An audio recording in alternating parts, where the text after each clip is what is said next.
사순절 25째 날입니다. 세상에 대한 배려.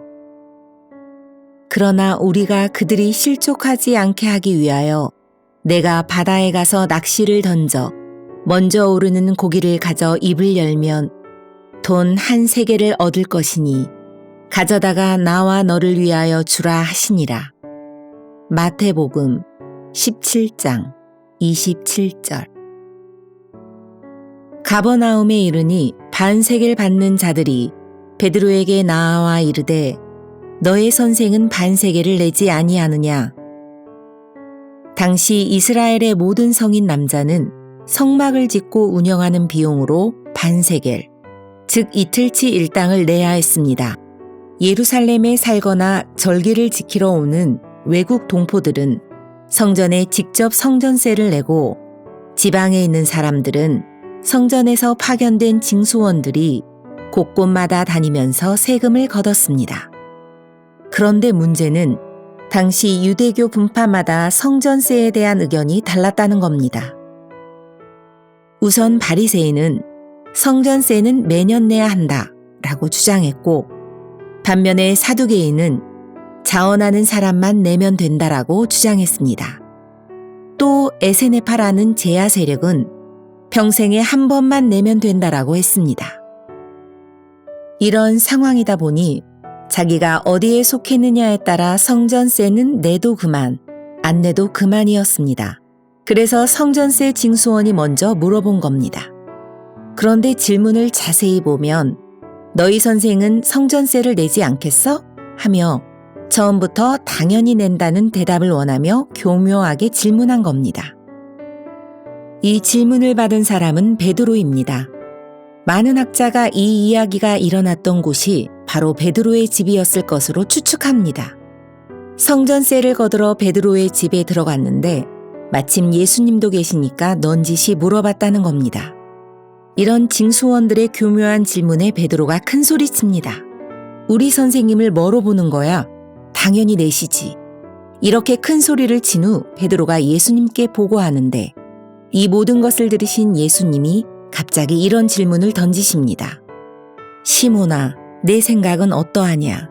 세상 임금들이 누구에게 관세와 국세를 받느냐? 자기 아들에게냐, 타인에게냐? 너무나 당연한 질문에 베드로는 당연히 남들에게서 받습니다. 라고 답합니다. 그 순간 예수님께서 그렇지. 자식들은 세금을 면제받지. 무슨 뜻입니까? 하나님의 아들인 예수님도 세금을 낼 필요가 없다는 뜻입니다. 그제야 베드로가 자신의 실수를 깨닫습니다.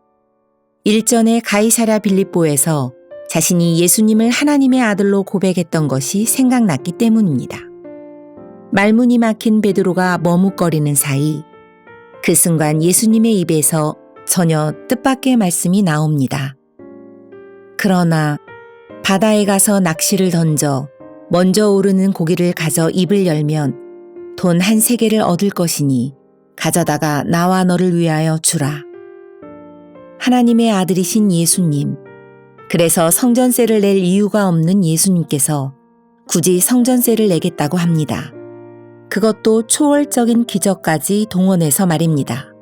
안 낼 방법도 많은데 예수님은 왜 굳이 성전세를 내겠다고 하실까요? 이유는 이것입니다. 그들이 실족하지 않게 하기 위하여. 세금 문제로 인해 예수님과 불필요한 시비가 붙고 그로 인해 예수님이 미워져서 나중에 구원받는 일에 걸리면 안 된다는 뜻입니다. 다시 말해서 영혼 구원이라는 중요하고 본질적인 목적을 위해 예수님은 덜 중요하고 부수적인 것을 양보하고 배려하는 모습을 보이셨습니다. 복음서를 보면 예수님은 본질에 대해서는 끝까지 싸우십니다. 그러나 그 외의 부분에 대해서는 얼마든지 양보하는 유연함을 보여주십니다. 그런데 우리의 일상은 어떻습니까? 어떤 대결이든 어떤 상황이든 내가 원하는 대로 되어야 기분이 좋아집니다. 그렇게 되지 않으면 가까운 사람들에게 괜한 신경질을 부린다든지 화난 얼굴로 교회에 와서 기도가 아닌 분풀이를 합니다. 어떻습니까? 작은 것을 탐하다가 가장 중요한 영혼을 실족시키는 어리석음을 범하고 있지는 않습니까?